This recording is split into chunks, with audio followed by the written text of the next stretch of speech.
Falar de prédios tombados pelo patrimônio porque o Ministério Público está de olho neles, tá?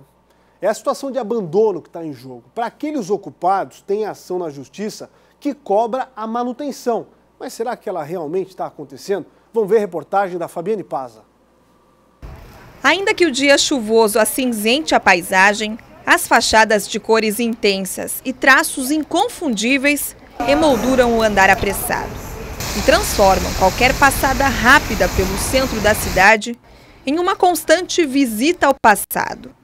Ter a história assim, ao alcance dos olhos, é privilégio. Não só o patrimônio imaterial, mas o material também é super importante. As edificações, as referências históricas, né?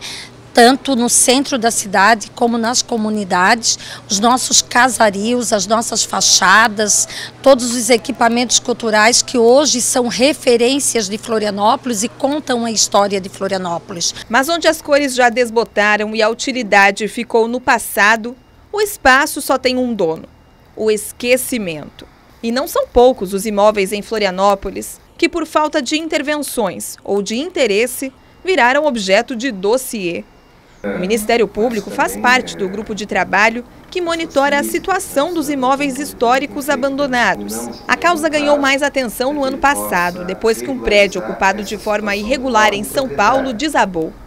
Para evitar situações semelhantes aqui na capital, a promotoria já tem acesso à localização, às condições e ao histórico de cada imóvel abandonado.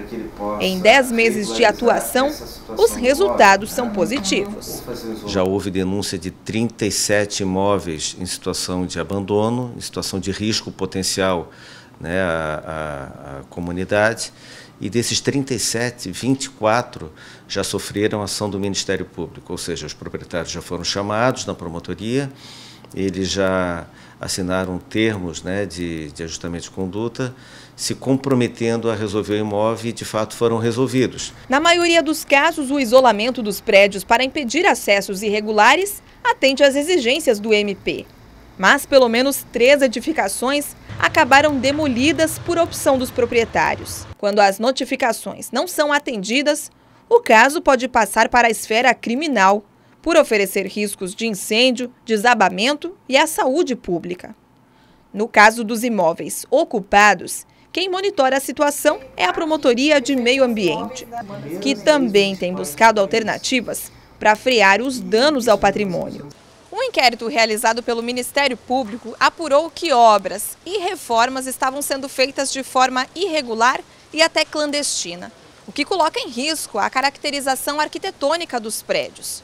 Um termo de ajustamento de conduta foi firmado entre o MP e os proprietários de 8 prédios tombados que ficam aqui na Rua Conselheiro Mafra. Todo imóvel tombado, ele precisa submeter qualquer tipo de alteração à análise do órgão técnico responsável, que é o Cefam, dentro da estrutura do IPUF. Nesses casos, havia alterações que não tinham sido submetidas a qualquer tipo de licenciamento.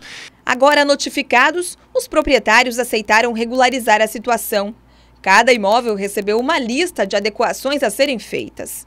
Nós apontamos as situações que precisavam sofrer alteração, todas elas dependendo, evidentemente, de uma elaboração de um projeto técnico para o profissional habilitado, e todas essas alterações vão ser submetidas à análise técnica do Cefam. Eles têm de 3 a 6 meses para apresentar um projeto arquitetônico que precisa ser aprovado pelos especialistas do Instituto de Planejamento Urbano da Prefeitura. Depois, o prazo é de 1 ano para as obras. Nada que vá mudar o cenário. Aliás, ele deve mesmo ficar cada vez mais fiel às lembranças. Continuar se identificando nesse espaço geográfico é muito importante, né? Porque é aqui que nós vivemos, foi aqui que nós construímos as nossas histórias e é aqui que nós temos que valorizar. E é verdade, né? A nossa construção histórica. Que bom que o Ministério Público está de olho nesse processo. Não é fácil, em grande parte dos casos, porque um projeto arquitetônico é caro, né? E é justamente no bolso dos proprietários que pesa essa mudança. Muitos herdaram esses imóveis de familiares e não têm condições de mantê-los ou de proporcionar transformações que cabem dentro do cronograma que é justamente exigido pelo poder público. E aí fica do jeito que fica.